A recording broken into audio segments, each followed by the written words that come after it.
সন্ধেবেলায় চায়ের পাশাপাশি মনটা তো একটু স্ন্যাক্স স্ন্যাক্স করবেই, তাই না? আর সেই স্ন্যাক্স যদি হয় এরকম গরম গরম বাড়িতে তৈরি করা মোমো, তাহলে কিন্তু আর কোনো কথাই থাকে না। সবার প্রথমে একটা পাত্রের মধ্যে 2 কাপ মতো ময়দা, একটু নুন, তেল দিয়ে যেরকম ভাবে ডো তৈরি করে সেরকমই নর্মালি একটা ডো তৈরি করে আমি একটুকুনো সাইডে রেখে দিচ্ছি। এই মোটামুটি মিনিট 10-15-র জন্য ডোটাকে রেডি করে আমি সাইডে রেখে দিয়েছিলাম। এইবার একটা ফ্রাইং প্যানে বেশ খানিকটা সাদা তেল নিয়ে তার মধ্যে একটা বড় সাইজের কুচানো পেঁয়াজ দিয়ে দিয়েছি। পেঁয়াজটা একটু ভাজা ভাজা মতো হলে এর মধ্যে একটু আদা রসুন কুচিও দিয়ে এটাকে খুব ভালো করে নেড়ে নেড়ে ভেজে নিয়েছিলাম। একটু পেঁয়াজ আদা রসুনটা ভালো করে ভাজা ভাজা হয়ে গেলে এর মধ্যে দিয়ে দিয়েছিলাম বেশ খানিকটা চিকেন। পেঁয়াজ আদা রসুনের সাথে খুব ভালো করে চিকেনটাকে একটু মিশিয়ে নিয়েছি। মিশিয়ে নিয়ে এর মধ্যে একটু আধা ভাঙা গোলমরিচের গুঁড়ো আর পরিমাণ মতো একটু নুন দিয়ে এটাকে আরো মিনিট 2-এর জন্য একটু ভেজে নিয়েছিলাম চিকেনটাকে। এরপর এর মধ্যে আমি ব্যবহার করেছি বেশ খানিকটা বাঁধাকপি।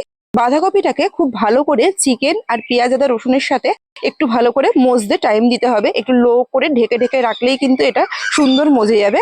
বাঁধাকপিটা সেদ্ধ হয়ে এলে একদম শেষের দিকে 2 টেবিল চামচ মতো সয়া সস দিয়ে পুরটাকে কিন্তু রেডি করে নিতে হবে। এখানে আমার মোমোর পুরটা কিন্তু একদম রেডি হয়ে গেছে। এবার এটাকে নামিয়ে আমি সাইডে রেখে দিচ্ছি।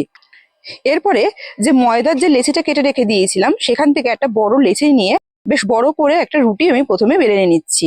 আমার ক্ষেত্রে এরকম ভাবে করাটাই বেশি সুবিধা হয়। এইবার একটা গ্লাস বা বাটির সাহায্যে মোমোটা ঠিক যতখানি বড় হবে ততখানি বড় করে লুচির মতন করে কেটে নিলে কিন্তু খুব ইজিলি এই ছোট ছোট রুটিগুলো তৈরি হয়ে যাবে। এবার এর মধ্যে পুর ভরলেই কিন্তু মোমো একদম রেডি।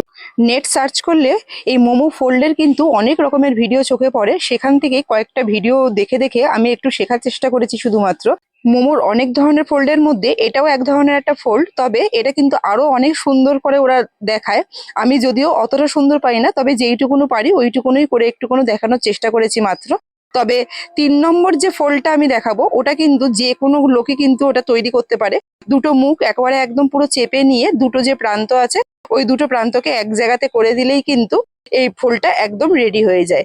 এই 3 নম্বর ফোল্ডটা কিন্তু করা সব থেকে ইজি, আর এই ফোল্ডটা যে কেউ কিন্তু করতে পারে। এইবার একটা কড়াইয়ের মধ্যে জল গরম করে তার উপর একটা ঝাঁঝরি থালা দিয়েছি। এর ওপর মোমোগুলোকে একটু সাজিয়ে দিয়ে মোটামুটি 10 মিনিট ঢেকে দিলেই কিন্তু মোমোগুলো একদম রেডি হয়ে যাবে।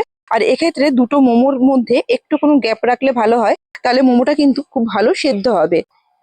মোটামুটি মিনিট 10-এর জন্য ঢেকে দিলেই কিন্তু মোমোগুলো একদম রেডি হয়ে যাবে। আর মোমোগুলো রেডি হয়ে যাওয়ার পর কিন্তু দেখতে একেবারে একদম খারাপ হয়নি। আর সন্ধেবেলাতে যদি এইরকম একটু গরম গরম মোমো পাওয়া যায় আমার মনে হয় তাহলে আর কোনো কথাই নেই। আর সেটাও যদি হয় একদম বাড়ির তৈরি করা তাহলে কিন্তু খুবই স্বাস্থ্যকর উপায়। আর যেহেতু মোমো তৈরি করতে তেল একেবারেই কম পরিমাণে ব্যবহার করা হয়, ওই জন্য এটা খাওয়া কিন্তু খুব একটা বিশেষ অস্বাস্থ্যকর কোনো কিছু না। আর বাড়িতে এইভাবে যদি তৈরি করে দেওয়া যায় তাহলে কিন্তু খুদে সদস্যদের মন আনন্দে একেবারে একদম ভরে যাবে। আমার আজকের ভিডিওটি যদি ভালো লেগে থাকে একটা লাইক অবশ্যই করবেন, সেই সাথে একটা শেয়ার করবেন। আর যদি ফেসবুক পেজ থেকে দেখে থাকেন পেজটাকে অবশ্যই ফলো করার অনুরোধ রইল। সেই সাথে ইউটিউব চ্যানেল থেকে দেখলে চ্যানেলটাকে সাবস্ক্রাইব করার জন্য অনুরোধ রইল। ধন্যবাদ।